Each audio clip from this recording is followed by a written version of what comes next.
Rodopal TV aujourd'hui à Berck-sur-Mer à l'occasion des cerfs-volants, bien sûr les cerfs-volants, on en parle plus de mon c'est connu. Avec nous Gérard Clément, organisateur délégué et directeur artistique de cerfs-volants à Berck. Bonjour Gérard. Bonjour.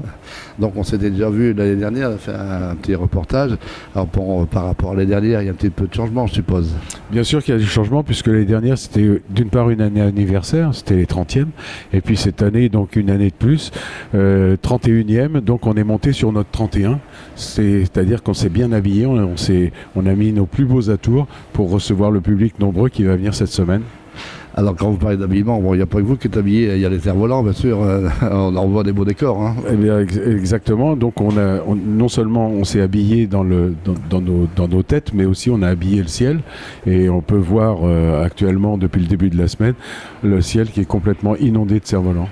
Alors inondé de cerfs-volants, également inondé de beaucoup d'enfants, hein, comme tous les ans on en voit partout, c'est vraiment, ça fait leur bonheur. Hein. Absolument, c'est-à-dire qu'il y a des petits-enfants qui viennent pour nous rencontrer, et c'est mercredi ça a été extraordinaire puisqu'on a reçu plus de 3000 enfants.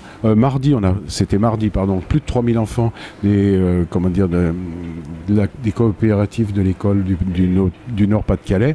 Et puis mercredi, il y avait, comme c'était c'était jour off pour la région, beaucoup d'enfants qui viennent, et bien sûr beaucoup d'adultes aussi qui ont eux-mêmes gardé leur âme d'enfant.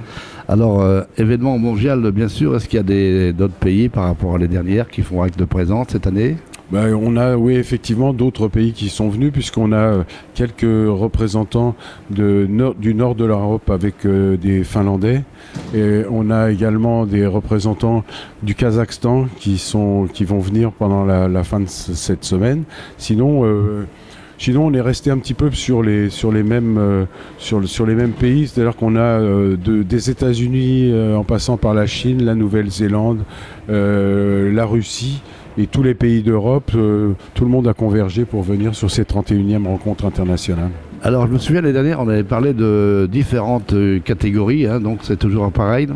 Alors c'est toujours pareil, mais sans compétition cette année, c'est-à-dire que tout le monde vient juste pour le plaisir, les meilleures équipes du monde sont réunies, mais il n'y aura pas de compétition sur différentes catégories, mais on va essayer quand même de se lancer des petits challenges avec un objectif 100, c'est-à-dire de faire voler 100 pilotes ensemble, ce qui ne s'est jamais réalisé et qu'on va essayer de réaliser pour la fin de cette semaine. Donc ce sera le point d'orgue, si on peut dire ça comme ça. Hein. Le point d'orgue est également à rappeler le vol de nuit qui aura lieu samedi avec un final pyrotechnique extraordinaire comme on sait les faire à Berck-sur-Mer. Voilà. Eh bien écoutez Gérard, merci pour cette interview et bien sûr là, vous allez le retrouver sur rodopaltv.com. Merci et puis bien bon cerf-volant. Bon vent à tous. Merci.